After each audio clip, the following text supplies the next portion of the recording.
ఇచ్చారండి ప్రభుత్వానికి భూమి రాజధాని కోసం? మేము 6 ఎకరాలు ఇచ్చామండి మా కుటుంబం తరఫున. ఎటువంటి హామీ ఇచ్చిందండి మీకు ప్రభుత్వం? అప్పుడు మీకు భూమి ఏమిస్తామని చెప్పారు? ఇక్కడ నవనగరాలు ఏర్పాటు చేస్తామని చెప్పారండి. ఈ 9 రకాలుగా అభివృద్ధి చేస్తామన్నారండి. ఎందుకంటే కరెంటు గాని మొత్తం అండర్ గ్రౌండేనండి. డ్రైనేజీ గాని, వాటర్ గాని, కేబుల్ గాని, నెట్ గాని, గ్యాస్ గాని, ఏసీ పైపులతో సహా మాకు ఇస్తామని చెప్పి 94 అగ్రిమెంట్ ప్రకారంగా జరిగిందండి. అప్పుడు 2014 డిసెంబర్ లో ల్యాండ్ పూలింగ్ ఒక మాట చెప్పారండి.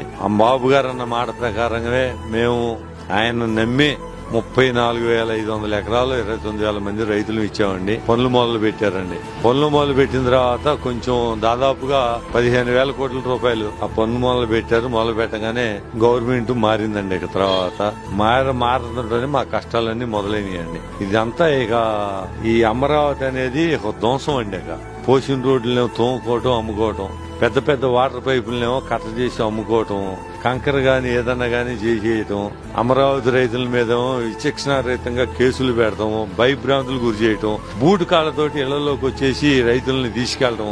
ఏ పాపం చేశారండి రైతులు? చేసిన పాపం ఏంది? ఆ అమరావతికి రాష్ట్రానికి లేని రాజధాని అని చెప్తే మా భూములు ఇవ్వటం చేసిన నేరం అండి. మేము చేసినందుకు రైతుల మీద పగ తీర్చుకోవడానికే కొన్ని వేల కేసులు పెట్టారండి. అనేక రకాల హింసకు గురి చేశారు.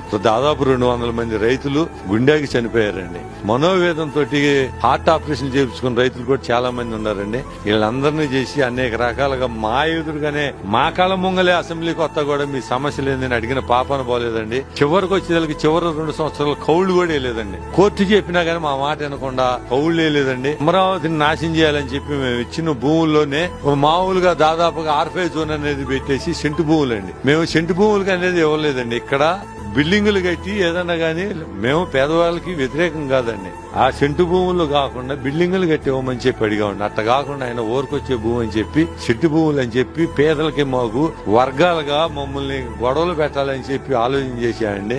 అవన్నీ చేయబట్టి ఆ పాపాలు మొత్తం బాబట్టి 152 సీట్లు 11 సీట్లకు వచ్చేసి ఇప్పుడు అనుభవిస్తున్నాయండి. కూటమి ప్రభుత్వం వచ్చిన తర్వాత 2 సంవత్సరాలు కౌళ్లు వేశారు.